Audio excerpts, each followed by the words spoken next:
रामायण, गीता और महाभारत को सिलेबस में डाल दिया वहां के अखबारों में विजन 2023 के तहत, और जो अब लागू हो गया तमाम स्कूलों में, क्या वो रामायण पढ़े, वो गीता पढ़े?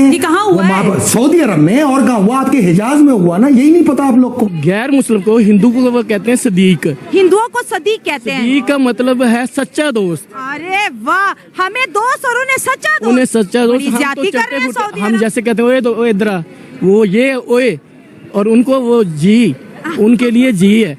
और ये अच्छा, ये बड़ी इंटरेस्टिंग बातें हो रही है। सऊदी हमें कहते हैं ओए इधर आ, इंडियंस को कहते हैं जी इधर आ। इतना बड़ा फर्क क्यों है जी? फर्क वो है कि कुछ हमारी आदतें भी खराब हैं। सऊदी अरब ने अब एक ऐसा ही फैसला किया है कि अपनी जनरेशन्स में सेकुलर और लिबरल सोच पैदा करने के लिए एक बड़ा स्टेप ले लिया है। सऊदी अरब ने अपनी टेक्स्ट बुक्स और करिकुलम में महाभारत और रामायण को शामिल कर लिया है। ये है सऊदी अरब का विजन 2030। रामायण और महाभारत जो है सऊदीया के जो है स्कूलों में ऐड कर दिया गया है। सऊदीया की सरकार ने ऑफिशियली जो है अनाउंस किया है इसको। तो फिर मान जाओ मुसलमानों, तुमने अपने बुजुर्गों के दीन की तरफ रवाना होना शुरू कर दिया, बुत परस्ती की तरफ, जहां से तुम्हारे बाप दादे आए थे। 1400 साल से यही किरदार है यार। हम यहूदियों से लड़े, हम सैहूनियों से लड़े, लेकिन साथ में हमें मुसलमानों से भी लड़ना पड़ रहा है, हमें इंतहा पसंद हिंदुओं से भी लड़ना पड़ रहा है। सऊदी अरब के अंदर भगवत गीता को अरबी में पढ़ाया जा रहा है। वो हिंदुइज्म की तरफ जा रहे हैं, वो हिंदू कल्चर्स की तरफ जा रहे हैं। अब सऊदी अरेबिया के स्टूडेंट्स छोटी उम्र से ही रामायण और महाभारत की स्टडी किया करेंगे। उन्होंने अपने एजुकेशन सिस्टम की ओवरऑलिंग का फैसला कर लिया है।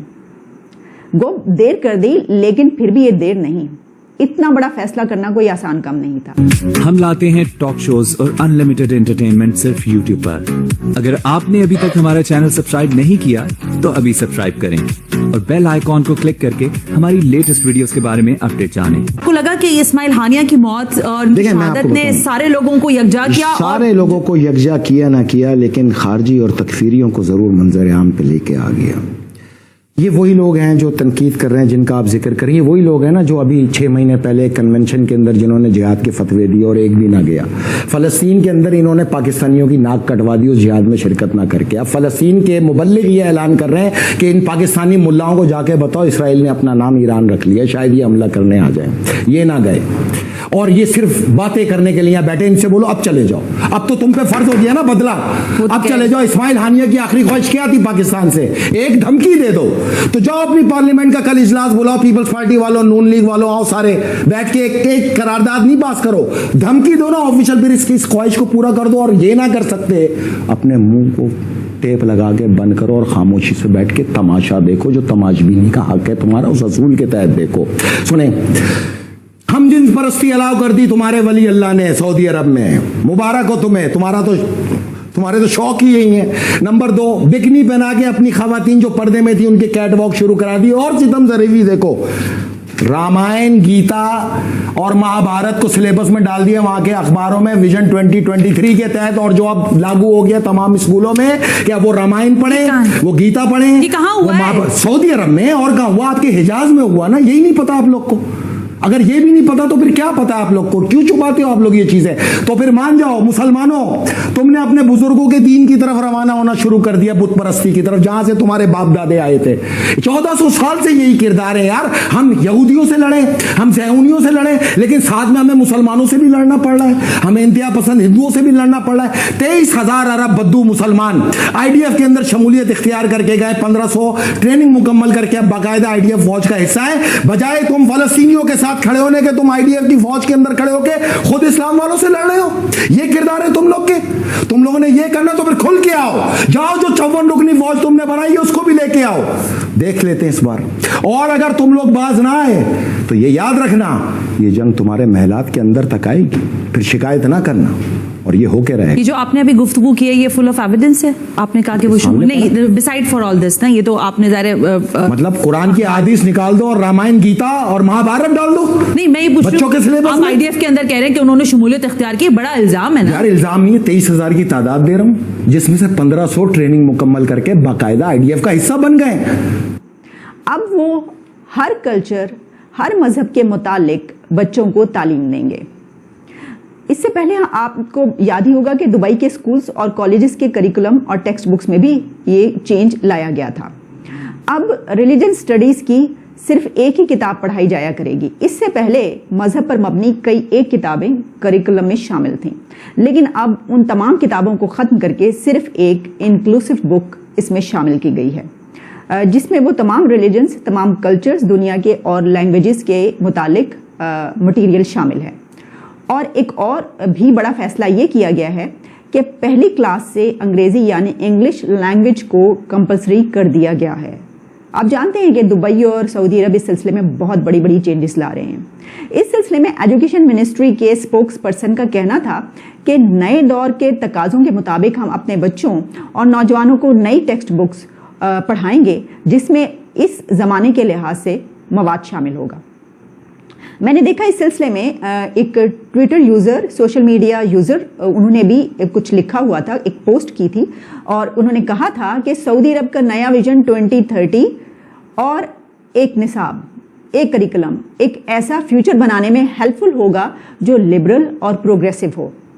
इस सिलसिले में जो समाजी उलूम की किताब है उसमें उन्होंने कहा कि उनके बेटे के स्कूल के एक एग्ज़ाम का जो है स्क्रीनशॉट शेयर कराया। उन्होंने कहा कि हिंदू मजहब, बुद्धमत, रामायण, कर्मा, महाभारत और धर्म के तस्वुरात और तारीख शामिल किए गए हैं। और साथ में उन्होंने ये भी कहा कि इससे मुझे भी हेल्प मिल रही है ये स्टडी करने में, कि उन्होंने भी स्टडी करना शुरू किया और उनको भी हेल्प मिल रही है। सऊदी वली अहद मोहम्मद बिन सलमान जो हैं वो रिफॉर्म्स करने की कोशिश कर रहे हैं, रिफॉर्म्स ला रहे हैं। कुछ अर्सा पहले तक हम जानते थे कि सऊदी अरब में ख़वातीन को गाड़ी ड्राइव करने की इजाज़त नहीं थी, ख़वातीन को बहुत से कामों की इजाज़त नहीं थी, लेकिन अब वहाँ ख़वातीन को ड्राइविंग की इजाज़त भी दे दी गई और अब वो वहाँ पर ड्राइव करती हैं। इसके अलावा हमने देखा कि वो उन्होंने एक रेस में भी हिस्सा लिया। ख़वातीन ने पहले इससे मुतालिक वो सोच भी नहीं सकती थी कि एक मैराथन में वो शरीक हो सकती हैं। मोहम्मद बिन सलमान ने कहा जाता है कि ये तब्दीली लाने के लिए काफ़ी ज़्यादा अपोजिशन को सहा है, यानी काफ़ी उनके खिलाफ हो गए लोग, क्योंकि सेंचुरी से जो एक सिस्टम चल रहा है जाहिर है कि उसको चेंज करना इतना आसान तो नहीं है, उसके लिए उनको अपोजिशन बर्दाश्त करना पड़ी। और वो लेकिन वो ये जानते हैं कि जाहिर है कि वो इस अथॉरिटी में हैं कि जब वो कोई कानून नाफिज कर देंगे फिर बेशक कोई उनके जितना मर्जी खिलाफ हो उसको वो लॉ मानना पड़ेगा, उसकी कोई फिर खिलाफ वर्जी नहीं कर सकता। यही वजह है कि वो फैसला सादर कर देते हैं और उसको नाफिज भी कर देते हैं। 4th क्लास से बच्चों को डिजिटल एजुकेशन भी देना शुरू कर दिया गया है। ये फैसला भी किया गया कि बहुत छोटी क्लास 4th क्लास से ही बच्चों को डिजिटल एजुकेशन भी दी जाया करेगी, क्योंकि इसके बगैर गुजारा नहीं। और अगर उन्होंने ये कदम ना उठाया, उनका कहना था, तो उनकी यूथ बाकी दुनिया से बहुत पीछे रह जाएगी। नाज़रीन, ये दुनिया के इतने बड़े बड़े फैसले हैं सऊदी अरेबिया के कि जिनके मुतालिक सिर्फ बोलना आसान है वरना बहुत मुश्किल है। ये मिस्र से गए, उर्दून से गए, यूएई से गए, सऊदी अरब से गए। सऊदी अरब ने नेशनलिटी देने का ऐलान किया। किस मुसलमान को दी है? जितनी दी जा रही है सब इसराइल से भाग के जो यहूदी आ रहे हैं उनको दी जा रही है। उनके लिए यूएई ने भी नेशनलिटी खोल दी, सऊदी अरब ने भी खोल दी। किसी पाकिस्तानी का हक नहीं जिसने तुम्हें उठाया, बनाया, बढ़ाया। तुमने किसी पाकिस्तानी को नेशनलिटी दी है आज तक? तुम यहूदियों को बसा के आप खाने काबा पे कब्जा कराना चाहते हो?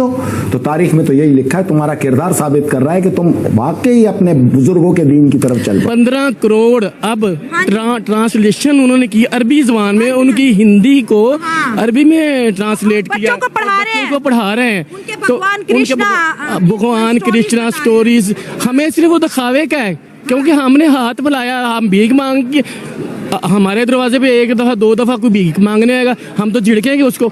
तो हमारा यही काम है और उसका असर क्या है? पूरी उम्मत मुस्लिम पे पड़ रहा है।